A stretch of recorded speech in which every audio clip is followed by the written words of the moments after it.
AR Rahman ప్రముఖ music director లేటెస్ట్గా బీబీసీకి ఇచ్చిన ఒక ఇంటర్వ్యూలో, అది కూడా పాకిస్తాన్ సంతతికి చెందిన హరుణ్ రషీద్ అనే జర్నలిస్ట్కి ఇచ్చిన ఇంటర్వ్యూలో అవాకులు జవాకులు పేలాడు.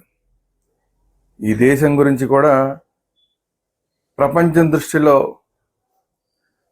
తప్పుగా వెళ్ళేలాగా, మెసేజ్ వెళ్ళేలాగా మతం కార్డుని వాడి మాట్లాడాడు.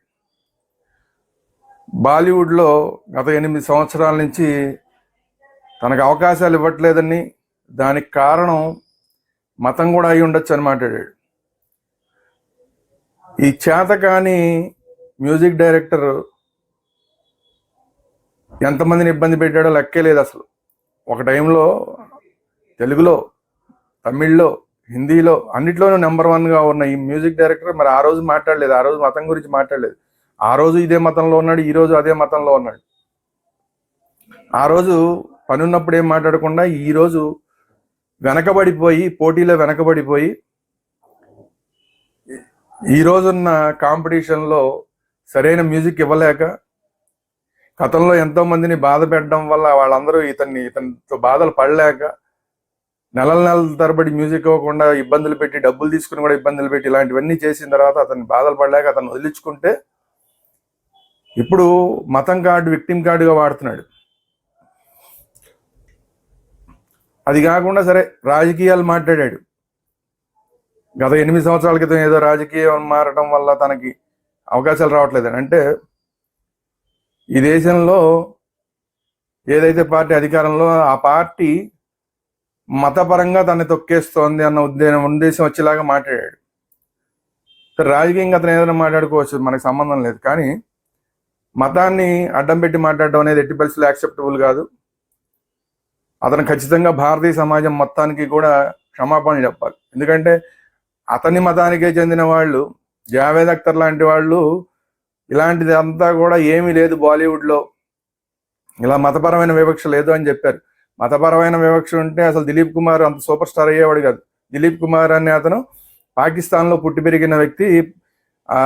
దిలీప్ కుమార్ అని పేరు మార్చుకుని బాలీవుడ్లోకి వచ్చాడు, ముస్లిం వ్యక్తి.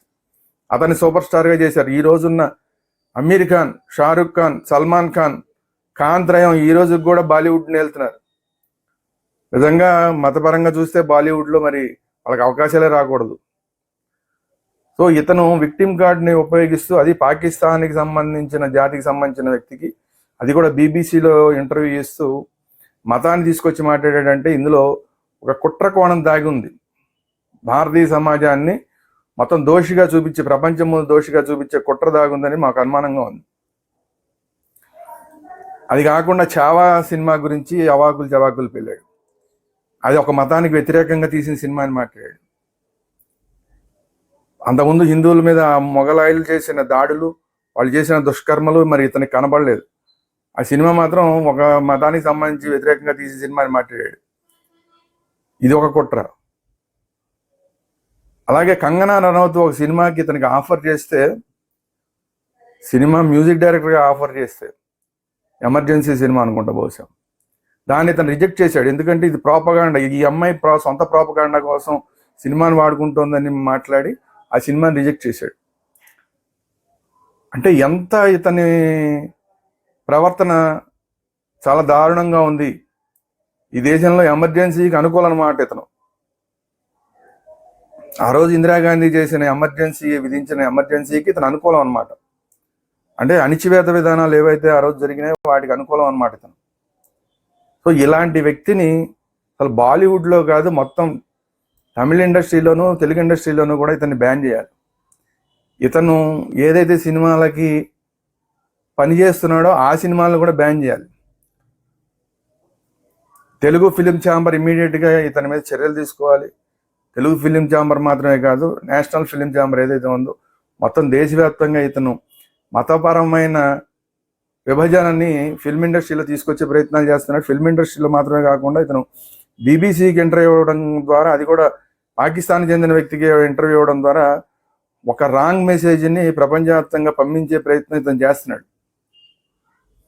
ఎందుకంటే తనకు ఆస్కార్ ఉంది కాబట్టి ఆ ఆస్కార్ని అడ్డం పెట్టుకుని ప్రపంచం మొత్తం ఇతను మాట వింటారు కాబట్టి దాన్ని అడ్డం పెట్టుకుని మొత్తం భారతదేశాన్ని దుర్మార్గంగా చిత్రీకరించే ప్రయత్నం ఇతను చేస్తున్నట్టు కనబడుతుంది. కాబట్టి అన్ని సినిమా ఇండస్ట్రీలు కూడా ఇతన్ని ఖచ్చితంగా బ్యాన్ చేయాలి. ఇతని సినిమాలు కూడా ప్రజలు బ్యాన్ చేయాలి. పైగా ఇంకొక విషయం ఏంటంటే, చిన్నప్పుడు నేను బ్రాహ్మణ స్కూల్లో చదువుకున్నా అంటున్నాడు. అసలు బ్రాహ్మణ స్కూల్ అంటూ ఉండవు. మరి ఇతనికి ఎవడు నేర్పాడు కానీ బ్రాహ్మణ స్కూళ్ళు, కమ్మ స్కూళ్ళు, కాపు స్కూళ్ళు, రెడ్డి స్కూళ్ళు అంటూ ఉండవన్న విషయం ఇతనికి తెలియదు.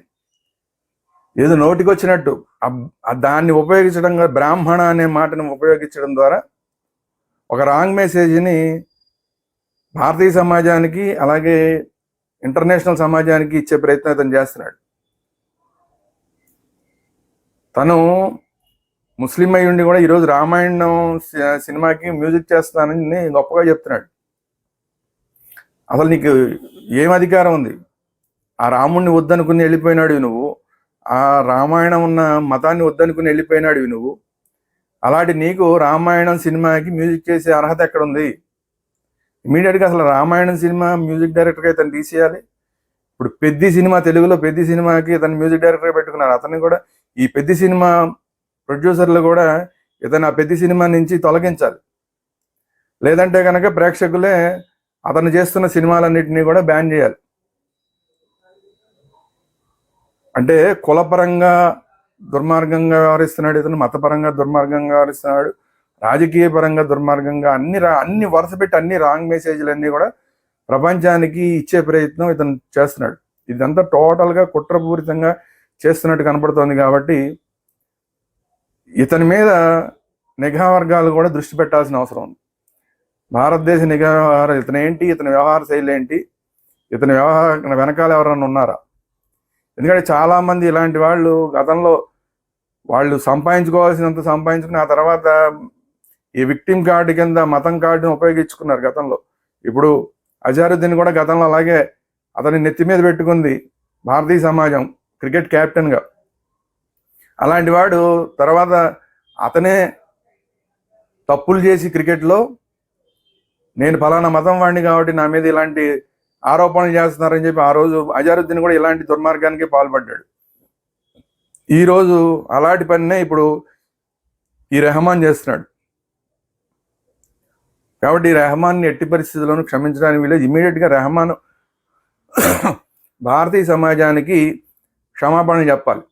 భారతీయ సమాజం మొత్తానికి రెహమాన్ క్షమాపణ చెప్పకపోతే బాలీవుడ్, టాలీవుడ్ అలాగే తమిళ ఇండస్ట్రీ మొత్తం అన్ని ఇండస్ట్రీలో కూడా ఇతన్ని బ్యాన్ చేయాలని మళ్ళీ ఇంకోసారి డిమాండ్ చేస్తున్నాం. అతను ఇప్పుడు పనిచేస్తున్న సినిమాల నుంచి కూడా అతను తొలగించాలని డిమాండ్ చేస్తున్నాం. అలాగే అతను పనిచేసే సినిమాలని ప్రజలు కూడా తిరస్కరించాలి, ప్రజలు బ్యాన్ చేయాలని చెప్పి కూడా ఈరోజు అందరికీ పిలుపునిస్తున్నాం.